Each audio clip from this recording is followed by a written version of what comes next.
We're very fortunate now in our interview to be joined by Ray Kurzweil. Ray is an iconic computer scientist and among the world's most acclaimed futurists. His writings on artificial intelligence and the future of technology have influenced the way that we think about them. Ray is also a co-founder of Singularity University, dedicated to empowering leaders through exponential technology education. His latest book, The Singularity Is Nearer, When We Merge with AI. Ray is also Google's chief futurist. Ray, we're very fortunate. Thank you for your time today. I'll get right to it. Ray, the Beyond Me, the AI humanoid robot, what trillion-dollar markets can it enter? Well, it's good to see you, Angelo. Thank you, Ray. I've seen you a couple of times. It's great to interact with you. We're getting close to achieving human-level intelligence with computers. There are several projects, for example, to eliminate hallucinations, which is one of the problems with current large language models. As far as verbal skills are concerned, large language models will be far more advanced than humans within 1 or 2 years. But to truly emulate everything that humans can do, AI must master all of our physical capabilities as well. There are many trillion-dollar markets that this will unlock, basically about half our economy. We need to, first of all, create robots that can perform physical skills in every field. For example, in medicine, construction, materials management, hospitality, and much more. This process has already begun. Then they will have to learn to blend these specific industry-based skills together in order to pursue each of these markets, something that is eminently feasible and is now starting. For example, today, if we want help cleaning up after a dinner party, that's a very simple task, but computers have not yet done that, but we now have the ability to do that. We can direct one or more humanoid robots to do exactly that, step by step. This is already feasible. However, going forward, we will rely on large language models to generate and implement the instructions.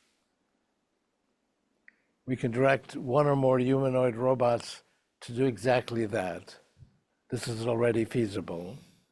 However, going forward, we will rely on large language models to generate and implement the instructions. These models will go beyond language, so we should really be calling them large event models. The model will note that there are many different processes to follow depending on the condition of each object, so it has to be flexible, which these models are. If a plate is just soil, the robot would pick it up and place it in a dishwasher. It would need to learn when to put it inside of the dishwasher, note when the dishwasher is full. If there was a large piece of food still on the plate, it would need to wash it off in a sink before placing it in a dishwasher. If a bowl had food in it to be saved, it would need to place it in a refrigerator or freezer. Obviously, there are many other processes that are needed, but if it watches this, it would learn all these different processes and be able to generalize from them. Given the flexibility of large event model learning, it would be flexible enough to perform all tasks correctly. So this is actually feasible now.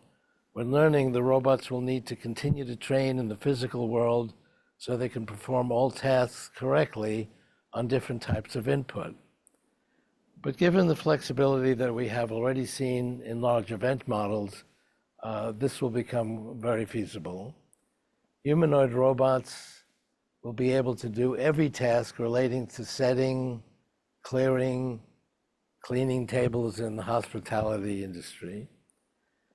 This approach, merging large event models with humanoid robots, can and will be applied to many trillion-dollar markets. For example, we're already training robots to build houses from the ground up, and they're going to expand into every type of construction. we will need several humanoid robots to work together to carry large, heavy objects like lumber and steel. But once one robot can learn to carry objects, or hammer them together or bind them, and do all of the many types of tasks to build homes, bridges, and roads, this market will accelerate quickly. We can also use large event models to train robots to create and oversee indoor vertical farms, to grow and harvest an abundance of fruits and vegetables in locations that are not conducive to traditional outdoor horizontal agriculture. In medicine, humanoid robots will perform every kind of task if the testing equipment is available. They will also carry out every type of treatment, basically emulating what nurses do. We'll have large event models that are powerful enough to create humanoid robots to emulate everything that doctors now do.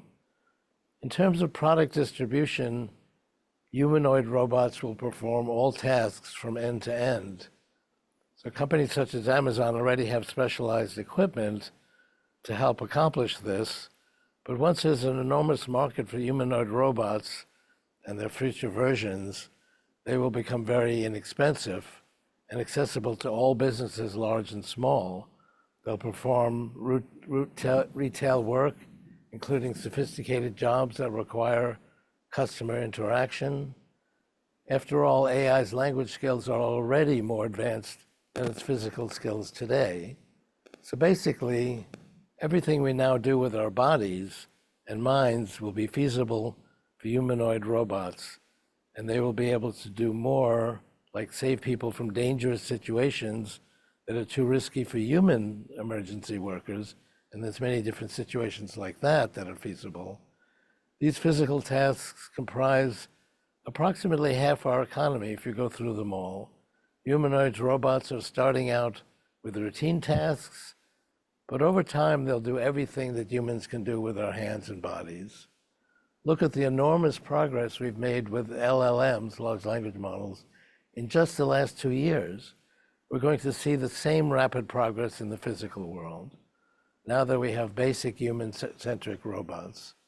By merging large event models with humanoid robots, we will transform every industry, including medicine, manufacturing, hospitality, and consumer markets, basically half our economy. Ray, as my final question, I really look forward to reading your book. I've read many of your prior works. So your upcoming book is The Singularity Is Nearer, When We Merge with AI.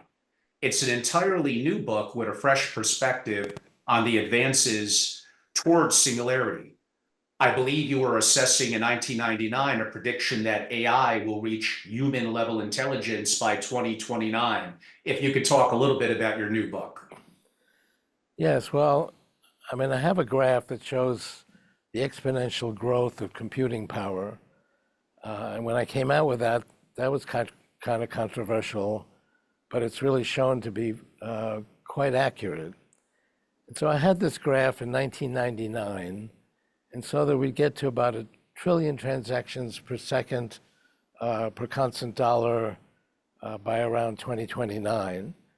And based on other research, I figured that would be sufficient to create something that would basically do everything that humans do by that time. And so I made that prediction in The Singularity Is Near, which came out in 2005. I've written about 11 books, but that's been my most popular. And so this is a follow-up with all new content, but it basically corroborates what I said in 2005, that we will have AGI by 2029, if not sooner. Some people like Elon Musk say it's going to happen in 2 years. I'm saying 5 years. But when I actually said this in 2005, Stanford, which was monitoring my predictions, felt that that was very alarming, and they called it a worldwide conference of AI experts, and several hundred people came from around the world, and they all agreed with me that this would happen but not within 30 years. They said it would take 100 years. And I've actually talked to people now who were at that conference, and they agreed that I was correct. And they said 100 years and that that was wrong. It's probably going to happen before 2029. So this book shows what's happened in AI and what's going to happen, and how basically corroborates everything that I said originally, and it brings us up to date on what's going to happen with AI. If you just look at the fantastic progress we've made in the last 2 years, just imagine what 5 years will do, or 20 years. 20 years will actually integrate with artificial intelligence. It'll make us a million times smarter. That's such a fantastic issue that we can't really imagine it. That's why we call it the singularity, borrowing this phrase from physics. And this really brings us up to date on what I originally forecast. That's awesome. Ray, I'm a little concerned if you're already a million times smarter than everybody else. So if you're a million times stronger, I'm a little concerned. I just wanted to thank you, Ray, for your continued support and coming here and in the support you've been giving since we began. Pleasure to work with you, Harry. And Ray, it's been an honor. Thank you for your time today. I really look forward to reading your book, and I appreciate your contributions, not just briefly to my show, but to society and humanity. I very much look forward to seeing, with a little bit of fear, how this all plays out. Thank you, Ray. Yeah, my pleasure. See ya.